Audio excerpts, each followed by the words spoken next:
Today, we're exploring every Japanese World War II tank that was basically a death trap, machines that look dangerous but often put their own crews at greater risk than the enemy. From weak armor and underpowered guns to serious mechanical flaws, these tanks struggled to survive on the battlefield. So let's take a look at the Japanese tanks that became some of the most dangerous vehicles for the men inside them. Starting with number 1, Type 89 Igo, Japan, 1929. The Type 89 Igo entered service in Japan as one of the world's first purpose-built medium tanks, designed to support infantry advances across China and later Southeast Asia. Its riveted construction gave it a boxy, ungainly silhouette with a cramped two-man turret that forced commanders to also load the main gun, slowing every engagement. Its air-cooled diesel engine was a genuine innovation, but the armor rarely exceeded 17 millimeters, meaning even light anti-tank rifles could penetrate its hull. By the time it faced Soviet forces at Kok and Gol in 1939, its slow speed and weak firepower left crews exposed to fast-moving BT tanks. Riveted plates also had a lethal side effect. Incoming rounds that failed to penetrate could still shear off rivet heads, turning them into shrapnel inside the crew compartment. Many crews were wounded or killed this way without the hull ever being breached, a flaw that quietly doomed the design from its earliest deployments. Number 2, Type 95 Hago, Japan, 1935. The Type 95 Hago became Japan's most widely produced light tank, built for the fast, mobile warfare planners imagined across China's open terrain. It was rushed into jungle and island fighting throughout the Pacific, from Malaya to Guadalcanal, roles its designers never fully anticipated. Its thin, 12mm armor could be pierced by American .50 caliber machine guns, a weapon never meant to kill tanks. The three-man crew was overworked, with the commander again forced to load and aim the main gun alone. Suspension bounce made accurate firing on the move nearly impossible, and its 37mm gun could not touch American Sherman tanks encountered later in the war. At Tarawa and Saipan, Hago tanks were destroyed in lopsided numbers, often within minutes of contact, their wrecks littering beaches as grim landmarks. Pilots of the war called it coffin with tracks, and by 1944 many units used it purely for infantry support, having learned the hard way it could not survive direct tank combat. Number 3, Type 94 Teiku, Japan, 1934. The Type 94 Teiku was conceived in Japan as a small tankette for reconnaissance and towing duties, never intended to fight enemy armor at all. It saw use across China and later in the Philippines, where doctrine forced it into roles far beyond its design.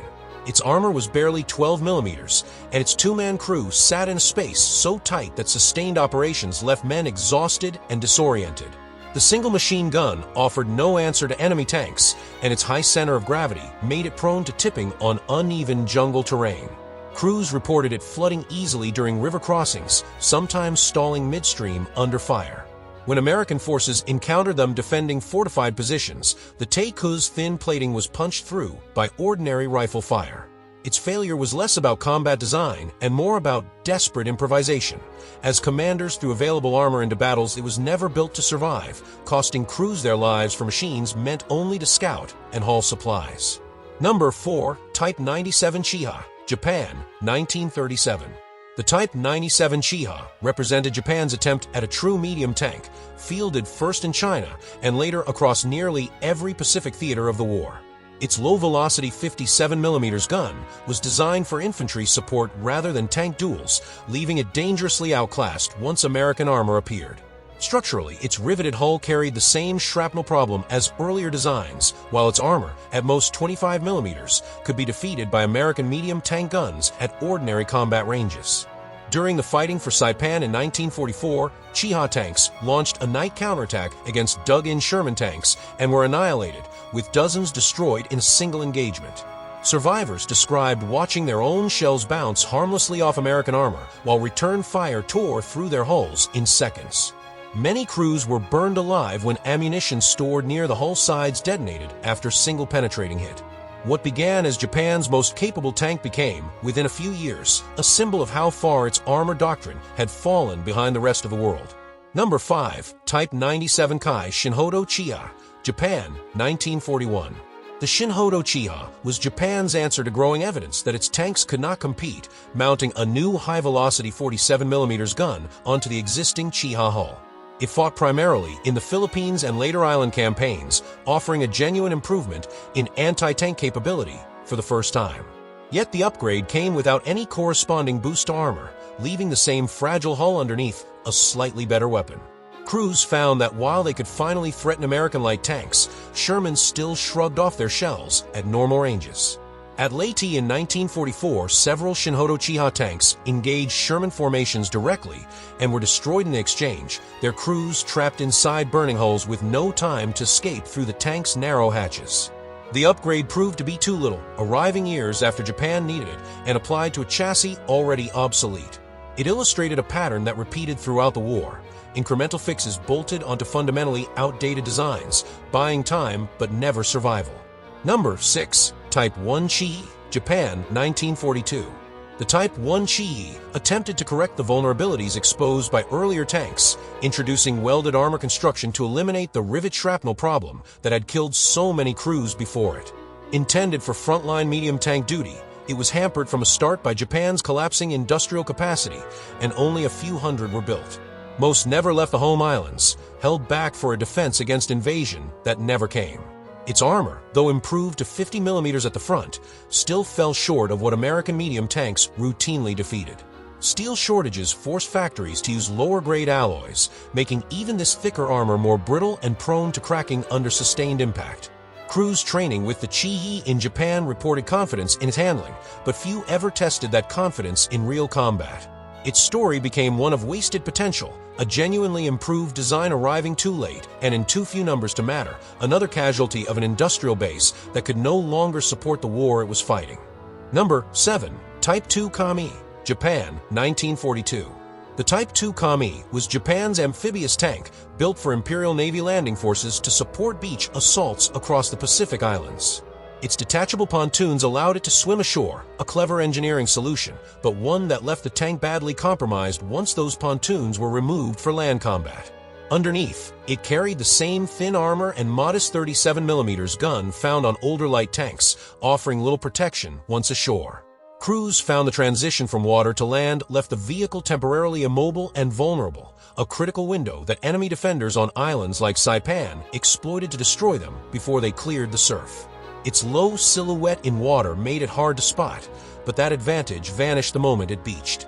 Several Kami tanks were lost attempting landings under fire, sunk or disabled before ever contributing to the assault they were meant to spearhead. It was an inventive vehicle undone by the same problem facing all Japanese armor, clever ideas built on a chassis too fragile to survive real combat. Number 8. Type 3 Hoenai, Japan, 1941. The Type 3 Hoenai was a self-propelled gun built on the aging Chiha chassis, intended to give Japanese forces mobile anti-tank and infantry support firepower. Its open-top casemate exposed the crew directly to shrapnel, grenades, and sniper fire, a design compromise born from Japan's need to field new weapons quickly rather than safely. Deployed defensively in the Philippines, it offered a genuine punch with its 75 mm gun, but the thin shielding meant a single artillery burst nearby could kill or wound the entire crew.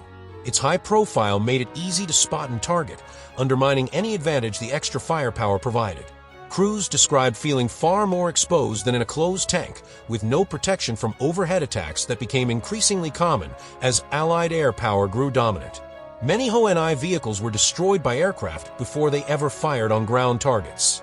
It represented a stopgap measure, useful on paper, but built in a way that traded crew survival for speed of production, a trade that cost many lives in the war's final years. Number 9.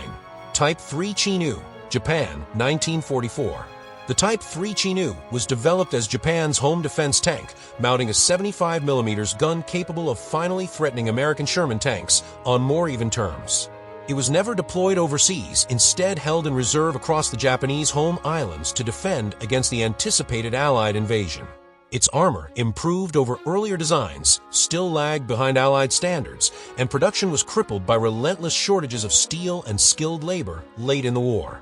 Many hulls sat unfinished in factories as Japan's industrial base collapsed under strategic bombing. Crews assigned to it trained extensively, but never fired a shot in anger, their tanks essentially garrison pieces waiting for a battle that ended with Japan's surrender instead. Its story is less about combat failure and more about strategic irrelevance, a design finally capable of standing up to American armor, built in a country no longer able to produce or fuel it in meaningful numbers, a tank whose failure was decided in factories rather than on any battlefield. Number 10. Type 4 Cheetu, Japan, 1944. The Type 4 Cheetu was Japan's most ambitious wartime tank project, intended to field a 75mm high-velocity gun in a heavier, better protected hull capable of matching late-war American armor. Only a handful were ever completed, built by hand in small workshops as Japan's factories buckled under bombing raids and material shortages. None saw combat, remaining prototypes tested only on the home islands in preparation for an invasion that never arrived. Its heavier weight strained an underpowered engine, giving it sluggish mobility that would have been a serious liability had it ever reached the front. Testing crews noted persistent mechanical breakdowns during trials, foreshadowing reliability problems that mass production would likely have made worse. Its failure was not one of battlefield defeat, but of an industrial system too broken to deliver its own best designs in time.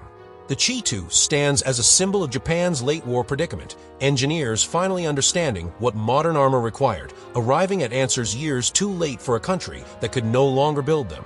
Number 11. Type 5 Chiri, Japan, 1945.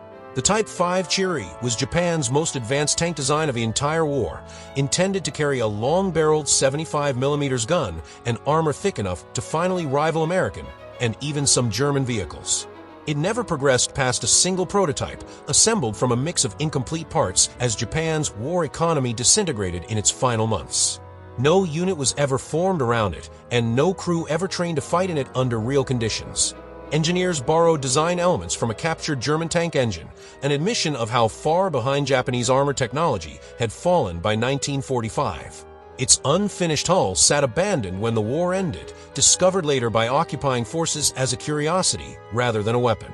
The Chiri's failure was total and final, a design that arrived only on paper and in a single unfinished shell, representing every ambition Japan's tank engineers held and every industrial reality that made those ambitions impossible to achieve before the surrender ended the program entirely. Number 12. Type 3 Kachi, Japan, 1943. The Type 3 Kachi was an ambitious amphibious tank meant to support Japanese naval landings with heavier firepower than the earlier Kami, mounting a 47mm main gun on a larger hull. It was built primarily for home island defense as Japan shifted from offense to survival, anticipating American landings that would come in 1945. Its complex detachable pontoon system added weight and mechanical complexity, and the vehicle proved difficult to produce in any meaningful numbers. Sea trials revealed stability problems in rough water, with crews reporting the tank rode dangerously low and could be swamped in choppy conditions. Very few were completed, and none ever engaged in the amphibious combat they were designed for, since the invasion of Japan never occurred. Like so many of Japan's late-war tank programs, its failure was decided before it ever reached a beach, over-engineered, underproduced, and built for a scenario that ended with surrender rather than invasion, leaving its crews to train endlessly for a battle that never came. If there's another World War II Japanese tank you think belongs on this list, let us know in the comments. Subscribe for more World War II tank stories, rankings, and forgotten military history. Thanks for watching, and we'll see you in the next one.